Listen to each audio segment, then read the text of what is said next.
4 PM news network में दोस्तों आपका स्वागत है। मैं हूं आपके साथ राशिद ज़हीर। लोकसभा और विधानसभा के अंदर दिए गए भाषणों का काफ़ी ज़ोर है। आपसे और मुझसे रिलेटेड कौन कौन सी परेशानियां दूर हो रही हैं, ये तो सपनों की बातें हैं।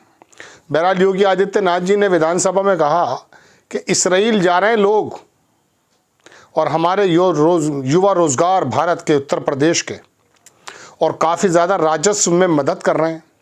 वजह ये रही कि प्रियंका गांधी एक ऐसा अपना हैंडबैग डालकर आ गई थी अपने कंधे पर जिसमें पैलेस्टाइन लिखा हुआ था, फ़लस्तीन लिखा हुआ था। काफ़ी ज़्यादा ट्रोल हो गई और भारतीय जनता पार्टी के बड़े बड़े जो ट्रोलर्स हैं उसमें कई पूर्व अधिकारी भी हैं, उन्होंने बताना शुरू कर दिया। वो दूसरे दिन बांग्लादेश का टांग लाई, वो फिर चुप हो गए। फिर उन्होंने हंगामा कर दिया लोकसभा के प्रांगण में कि साहब बांग्लादेश के अंदर हिंदुओं पर जो जुल्म सितम हो रहे हैं उस पर आप लोग चुप क्यों हैं? कोई जवाब नहीं है। वो जो न्यूज़ 24 का मालिक है, उसका नाम राजीव शुक्ला नाम है, हाँ, कांग्रेस के नेता हैं वो, लेकिन पता नहीं चलता वो कांग्रेस के हैं या भाजपा के हैं। तो बहरहाल मुझे अंदाज़ा नहीं हो पाता, मुझे शायद। तो उन्होंने बड़ी अच्छी बात कही अभी। उन्होंने कहा मैं सोच रहा था कि बड़ी सार्थक चर्चाएं होंगी, अच्छे माहौल में होंगी, लेकिन कोई इंदिरा गांधी जी को, उनके अतीत को लपेट रहा है, कोई पंडित नेहरू को याद कर रहा है, कोई मतलब एक तरह की बड़ी अच्छी बात उनकी लगी।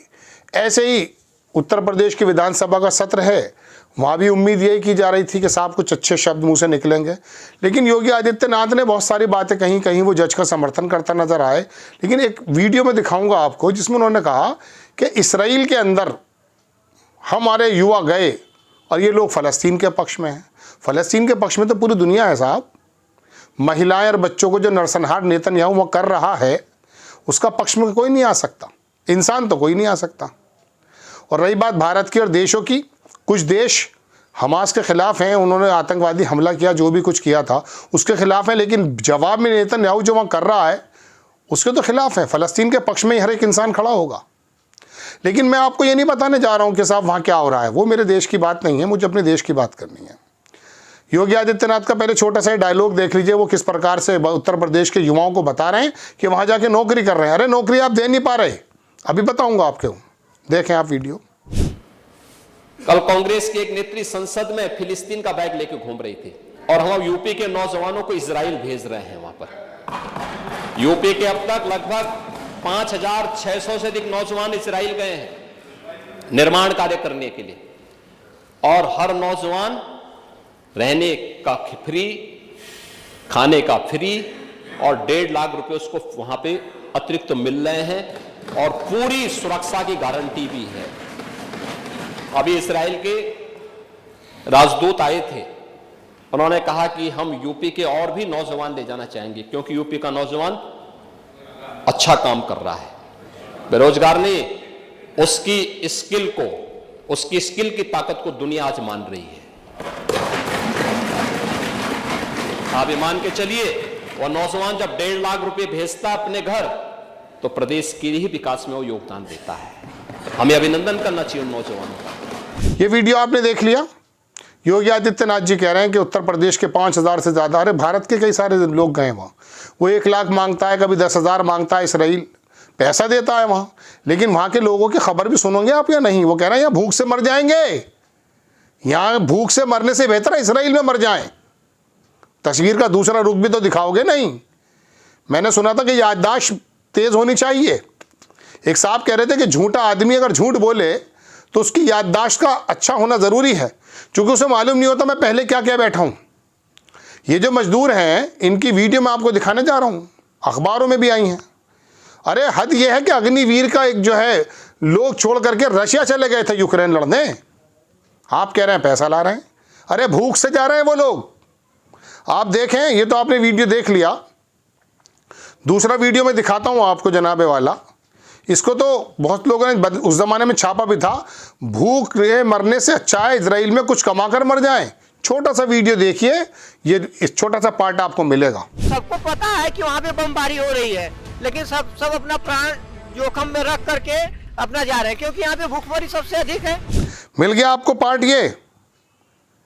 अब बात ये है कि दोस्तों, जो मैंने आपको योगी आदित्यनाथ जी का वीडियो दिखाया था, उसमें साहब लिखते हैं कि जब पहला 80 करोड़ को मुफ्त राशन देने को अपनी उपलब्धि बता रहा हो तो दूसरा भले पीछे क्यों रहे। इनके लोगों को मजदूरी करने युद्ध में रत दूसरे देश जाना पड़ रहा है, ये उसी में लहलोट हुए जा रहे हैं। ये साहब लिख रहे हैं, मैंने नहीं कहा है ये। तो दोस्तों ये दोनों क्लिप्स मैंने आपको दिखाई हैं। इसके अलावा अगर आप कहें तो मैं आपको कुछ स्क्रीनशॉट्स ऐसे भी दिखा सकता हूँ, जिसके अंदर बीबीसी ने छापा था कि इसराइल में काम करने गए भारतीय मजदूर अपने घर वालों से क्या कह रहे हैं, वो देखें पहले आप। इसमें यह है कि ईरान के हमलों के बाद भारतीय दूतावास ने इसराइल में रह रहे नागरिकों को सलाह दी कि वो बाहर न निकलें, सुरक्षा के नियमों का पालन करें। तकरीबन 24,000 लोग इस वक्त इसराइल में हैं। इस आबादी के करीब आधे से अधिक लोग वो पिछले 1 साल से वहाँ काम कर रहे हैं। इसराइल में मजदूरों की कमी को पूरा करने के लिए वहाँ की सरकार ने पहल की थी। हमास और इसराइल के बीच जंग की वजह से मजदूरों की संख्या में कमी हो गई थी। वहाँ हरियाणा का एक बंदा कह रहा कि भूख से मर जाएंगे, वो राज मजदूर का काम करने गया था। काठमांडू के अंदर भी सुन लीजिए, भारतीय सेना का जो अधिकारी था, भारतीय सेना के अग्निवीर की नौकरी छोड़ नेपाल के गोरखा सैनिकों के लिए अब रूसी सेना में शामिल हो रहे हैं। इसका खुलासा खुद नेपाली सरकार ने किया। नेपाल की सरकार ने सोमवार को बताया कि रूस की सेना में सेवारत 6 नेपाली या नागरिक यूक्रेन के साथ युद्ध में मारे गए। वो अलग चीज़ है, लेकिन वहाँ पर भी लोग जा रहे हैं। अब आप खबर देखें, टाइम्स ऑफ इंडिया की है कि हरियाणा में नौकरी चाहने वालों का कहना है कि यहाँ भूखे मरने से बेहतर है इसराइल में मर जाएं। आपकी स्क्रीन पर है। तो आप तस्वीर का दूसरा रुख ये मत बताइए, ये मत कहिए कि देखिए हमारे नौजवानों में कितना शानदार काम किया है, वो मजदूरी करके वहाँ से भी पैसा ला रहे हैं। अरे भारत का आदमी तो ज़मीन खोद करके निकाल देता है हर चीज़ भाई साहब। आप आईटी क्षेत्र में चले जाइए, हमारे पूरब और बिहार के लड़कों ने हंगामे कर रखे हैं, पूरी दुनिया के अंदर उधम मचा कर डाल दिया है साहब।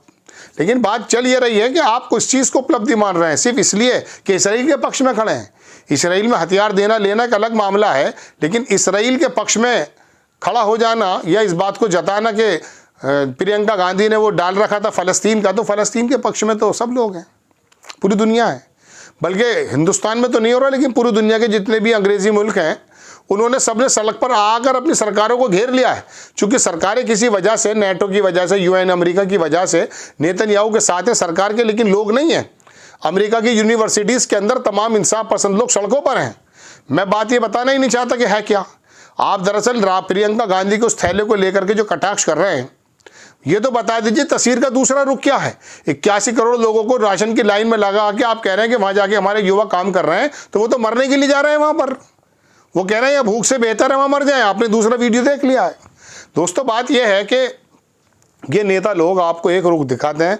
मैं जब ये वीडियो देख रहा था, मैंने किसी ज़माने में ये वीडियो बनाया था 1.5-2 साल पहले, जब वहाँ शुरुआत हुई थी, रशिया वाक की भी बनाई थी, और जब ये अग्निवीर की बात बनी थी तब मैंने एक वीडियो बनाया था किसी जगह। वहाँ मैंने ये बताया था कि दरअसल 1.5 लाख करोड़ रुपया किस प्रकार से पेंशन का बचाना चाहती है सरकार। और रूस की सेना जो है, रूस की सरकार जो है, वो वहाँ पे शादी भी कराने को तैयार है, पैसा भी दे रही है, और काफ़ी अच्छा पैसा दे रही, लोग वहाँ जा रहे थे। दोस्तों बात यह है कि नेताओं को बात सही बतानी चाहिए। मतलब ऐसा ना हो कि किसी की जलन में अपने हाथ ही जला लो, ऐसा नहीं हुआ करता। आपको खबर कैसी लगी अपनी राय कमेंट्स बॉक्स में ज़रूर दीजिए। चैनल को सब्सक्राइब कीजिए, शेयर कीजिए। नेक्स्ट टाइम मैं किसी खबर के साथ हाजिर होता हूँ। जय हिंद।